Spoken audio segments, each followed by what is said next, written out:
Welcome back. We're talking about Redemption, our November 2016 Warriors of Light event.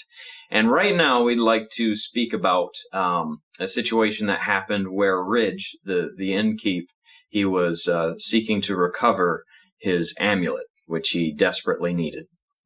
And there was some interesting things that happened surrounding that. It was actually a long time coming for him to receive it again.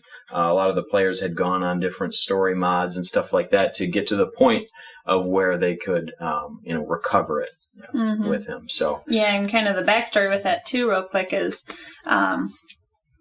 basically Ridge is a really old wizard, and we had a situation with one of our players, Arame, who was hit with a pink crystal, basically, that impregnated her, which she's really pregnant. So we put it in the story, so she could keep playing while she was pregnant, which would reincarnate Ridge. So Ridge is the innkeeper. He was, deteriorating while baby Ridge was growing, So his life would have come to an end if he did not retrieve the amulet from the Seeker. Yeah, well, not only his life, but actually Arame's life, for the fact that in order for him to be reincarnated, part of the magic required the life of the mother to reincarnate him. So which in turn, made this desperate situation. Very nasty stuff. Yeah, they had to collect a lot of different things to get to the point where we actually seen this happen.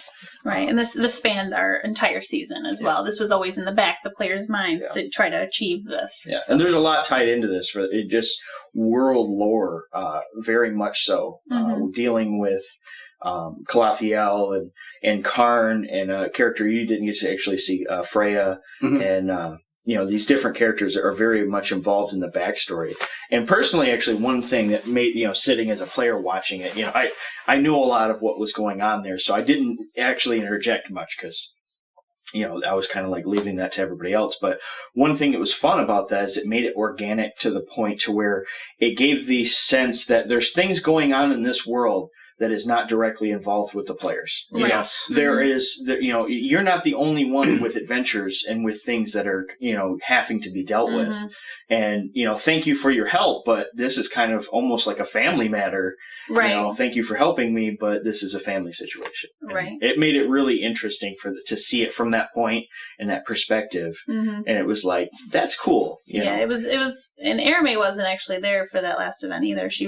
We said she was off trying to find another way to get around this. And she's probably dealing with the last few stages of pregnancy, so she's probably done, trying to, wherever she was, trying to find out, how to fix this situation. She was out somewhere about to give birth.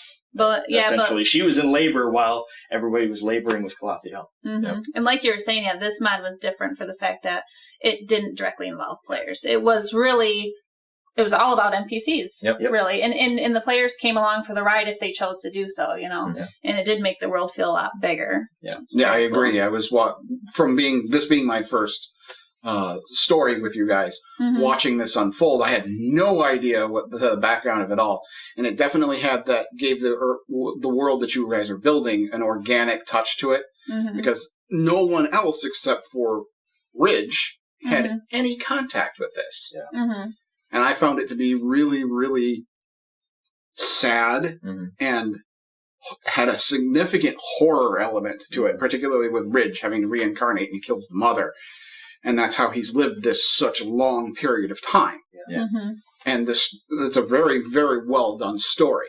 When we reached the point where we could watch this unfold with the ripping open of the gate and the crystal being used by Ridge, and then out comes this insane elf, which was really neat to watch, because it literally came walking out of this black sheet, which would represent a hole in the world. And I saw it that way.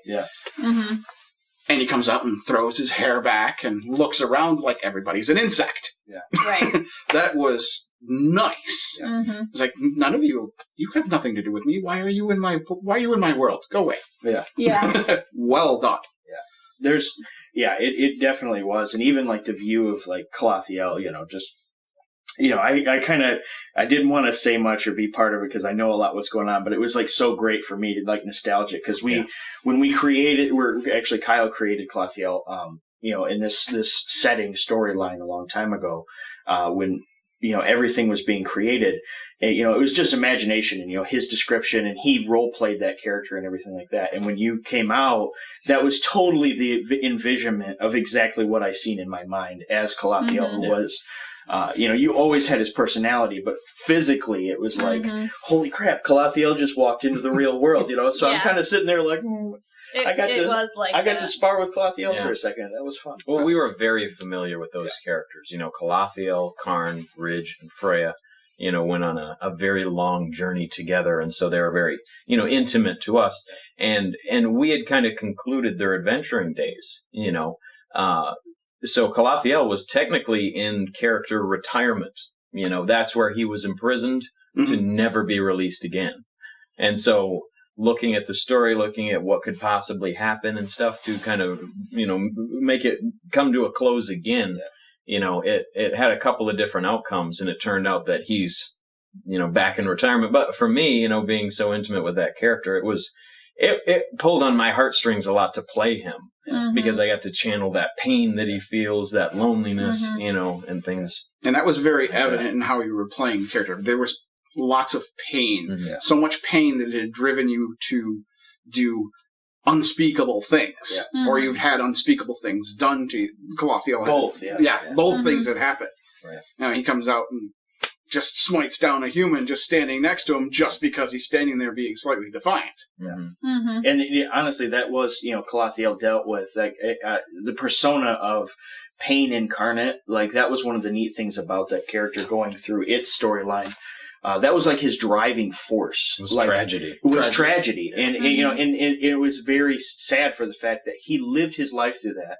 And he was always an inch from seeing his fiance again, and she ended up pregnant and everything like that. And they literally missed each other by seconds, and he ended up in that world. And then, so all of this and, him to end his story in pretty much that hellish world and be locked away there. Well, he searched for a way to free her for over a century.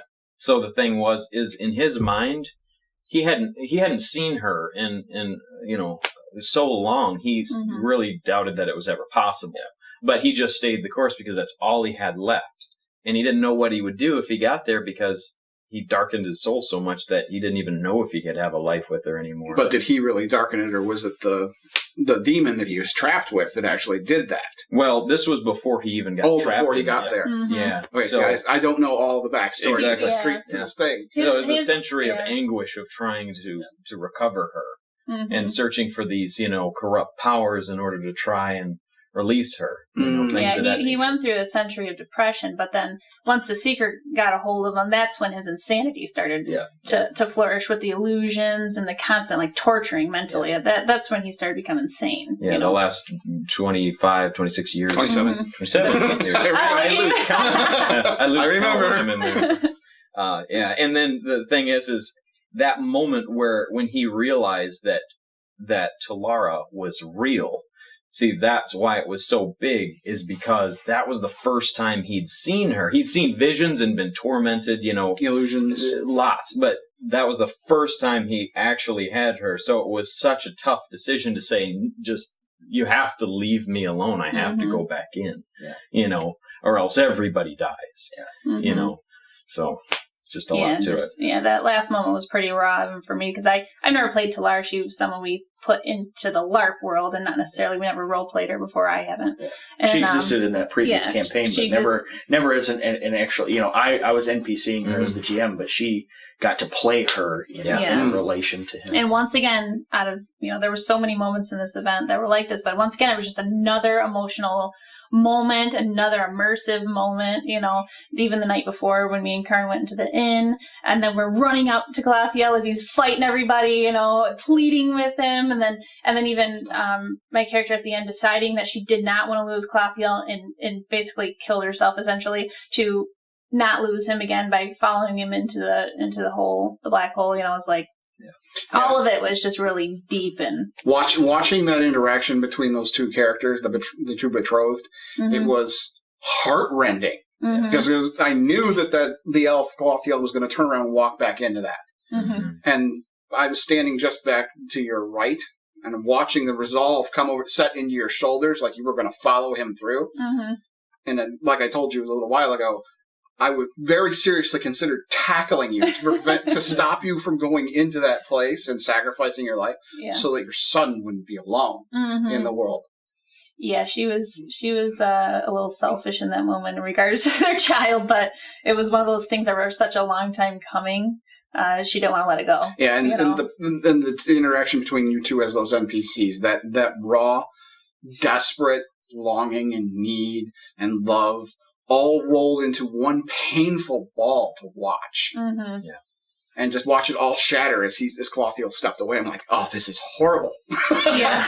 Oh, this is terrible. A LARP would be so dramatic and emotional, you know. Well, again, like I've mentioned otherwise, this is where you get the magic in your game, is that you reach and touch pieces of people's person, and those kind of things are impressive. I have very rarely found them in other places, and you guys have got a nice, tight, well written, well thought out, loved story that comes through in, at least to the limited experience I have with you, in everything you do. Your costuming, the way you portray your NPCs, and the characters that you portray. I haven't seen you play your PCs, I don't think. I did play one last event. Okay.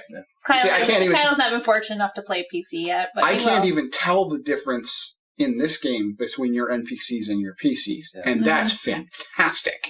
The story that you guys are generating, particularly with this sad, tragic horror story, is magnificent. And it sings to the soul, if I be quote poetic on it. It does. It touches the longing that everybody has for that connection, that true love that obviously these two NPCs or characters have. For sure. And then it was all stripped away. Beautiful tragedy. A beautiful tragedy. Yes. Yeah, very Shakespeare. Very Shakespearean. Very, very Shakespearean.